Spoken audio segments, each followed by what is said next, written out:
Hola chiquillas, chiquillos, mi nombre es David Caipillán.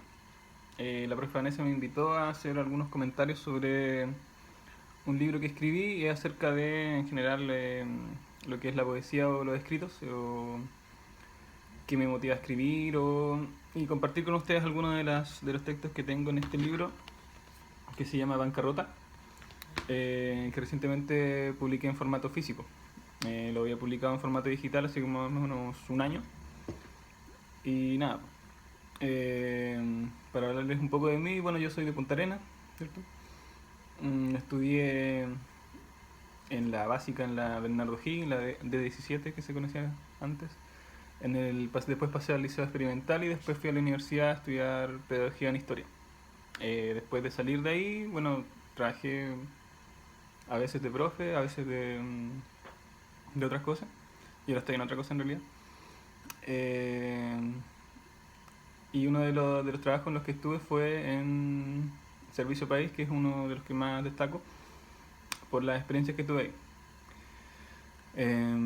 ¿Qué me motiva a escribir a mí? En realidad es más o menos la vida de las personas, lo cotidiano, la rutina, y tratar como de encontrar una especie de belleza en eso, sin tratar como de idealizarla o romantizarla en todo caso. No, eh, creo que no es una muy buena práctica tratar como de romantizar todo o idealizarlo, sino que demostrarlo como lo que es, como un hecho, que es objetivo y que todos pueden ver, pero que a veces se nos pasan algunos gestos o algunos tipos de buenas maneras o bonitas maneras de ver la vida.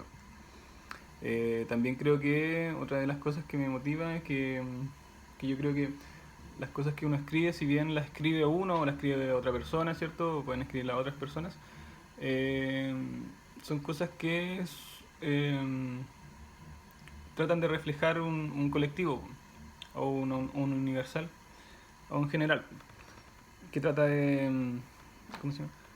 De expresar el todo, que en realidad todos estamos conectados con todos y que en el fondo nada de lo que yo creo que uno puede escribir o puede hacer, digamos, es completamente como de uno.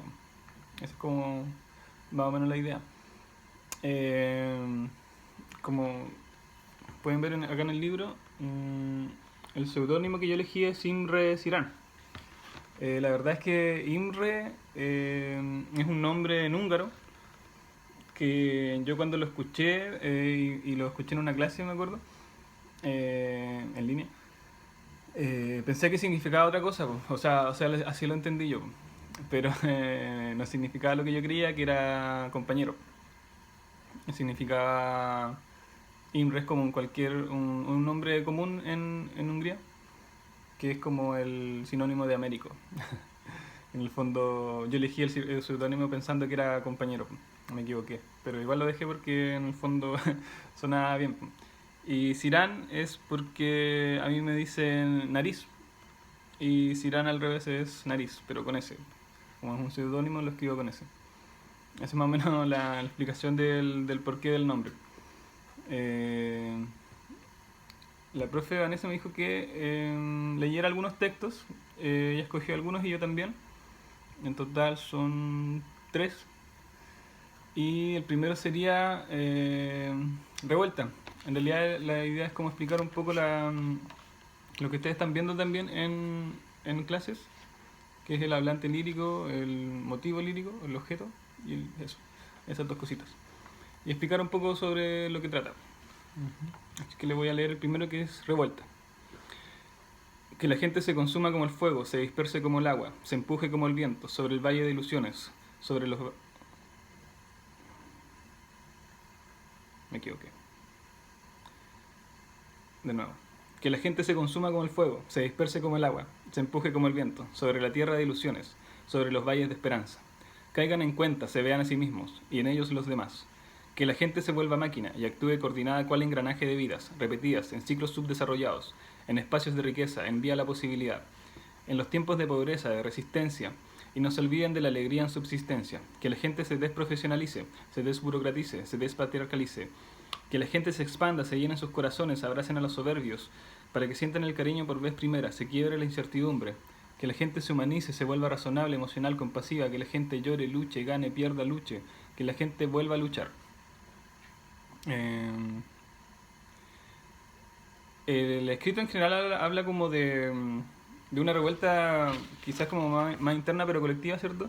De las personas que puedan llegar a tener, digamos, cuestionándose alguna de las actitudes que se nos imponen o se nos dice que debemos tener en cierta manera. Por ejemplo, yo hablo sobre que la gente se debería desprofesionalizar en el sentido de que hay ciertas cosas que cuando la gente se vuelve profesional, empieza como a tomar actitudes que son súper de ese estrato, por así decirlo. Por ejemplo. Entonces, algo con lo que por lo menos yo no encajo mucho. Eh, y el motivo digamos, o la emoción que rodea este escrito es como ese impulso de querer cambiar, como una revuelta, ¿cierto?, interna, como una revuelta de la emoción, ¿cierto? Y una revuelta de los sentidos que hay en todo lo que se nos impone. Y a quién le escribo, o el objeto lírico, ¿cierto?, de este escrito, eh, sería... A ver, acá lo coloqué. Serían las personas en realidad, en el fondo sería como la digamos las personas mismas en cuanto a su posición. O sea, la gente profesional, ¿cierto? La gente burócrata, la gente patriarca, por ejemplo. Por decir, si puse esos tres ejemplos en el texto. Que se tomen como un poco de conciencia, se le habla a ellos. Ese es como más o menos el sentido, el contexto un poco del escrito igual no tiene que ver con lo que pasó en octubre del 2019, sino que de hecho estos escritos son de muchos años atrás, entonces no tienen que ver con eso, sino que, o sea, tienen que ver, tienen relación, pero no son a partir de eso, no son escritos que nazcan a partir de la revuelta o eso, sino que, porque en el fondo igual la tensión social que venía viviendo Chile era de muchos años atrás. Entonces ahí explotó un poco en la revuelta de octubre. El siguiente escrito se llama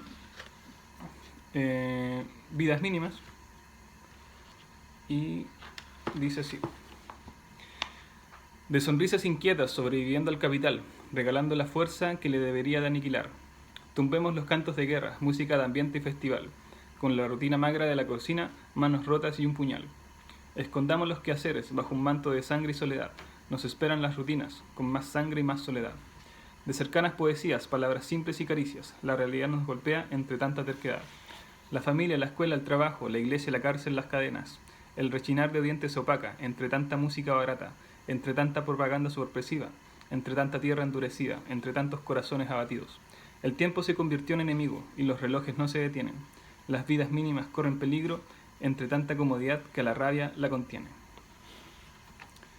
Este tipo de escrito yo traté de hacerlo como un poco más al estilo más clásico como de la poesía, ¿cierto?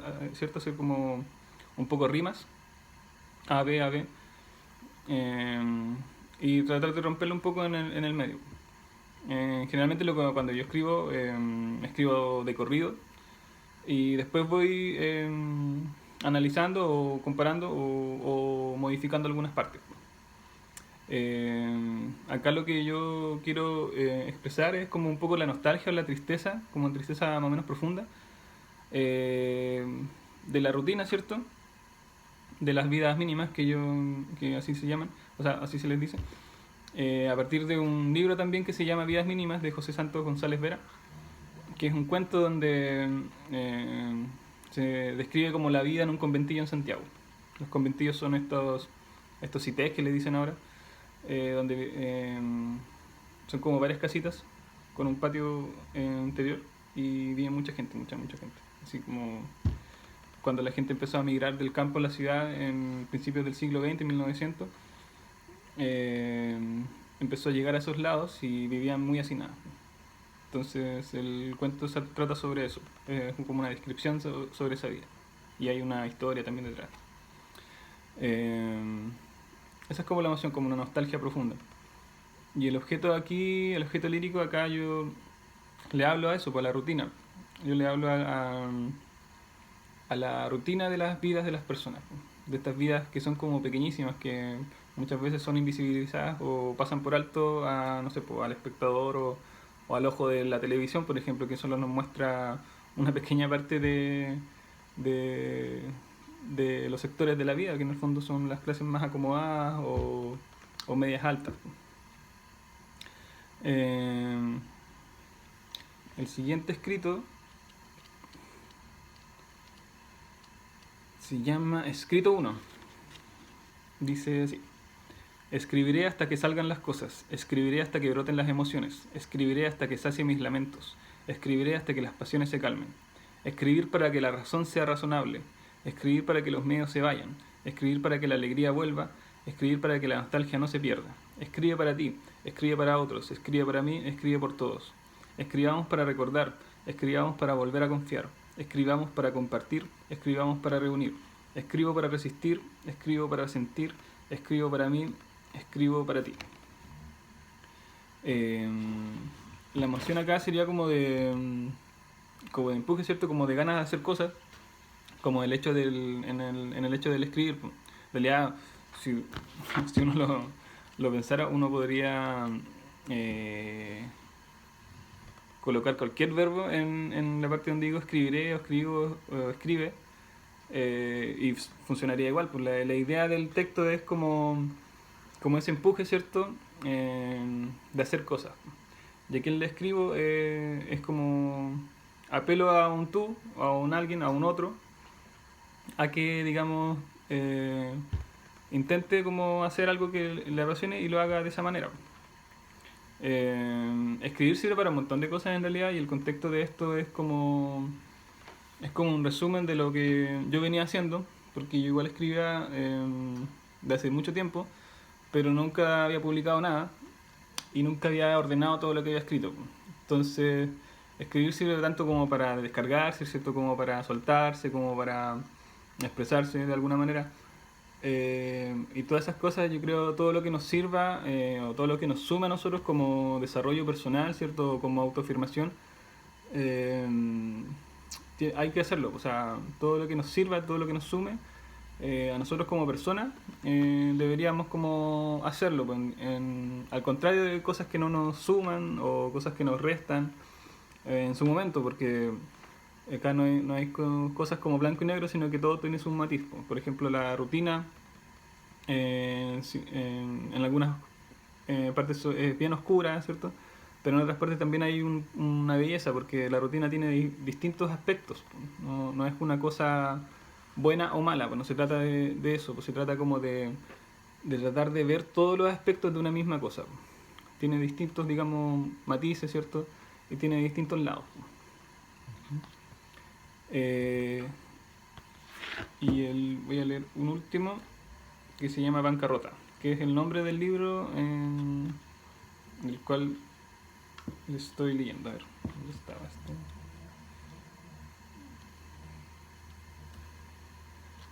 Bancarrota.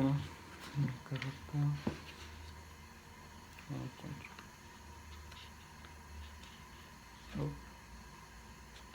Ups, no lo encuentro. Acá está. Ya. Dice: aprender de las caídas, llenas de espanto, aisladas sensaciones que tanto hemos creído, y todo se reduce a la hora pero vacío. Diversidad superficial y aparente, identidades fugaces y alternativas. La realidad es una sola y nos golpea. La historia nos ha aplastado y su rueda se sigue moviendo, revolucionando cada medio, administrando cada diferencia. Eh, este, la emoción acá que embarga como este texto es como más bien de derrota, ¿cierto? Y un poco de aprender de eso. O sea, cuando la derrota golpea, ¿cierto?, a las personas o a un pueblo o a la historia misma, eh, hay cosas que aprender de ahí, po.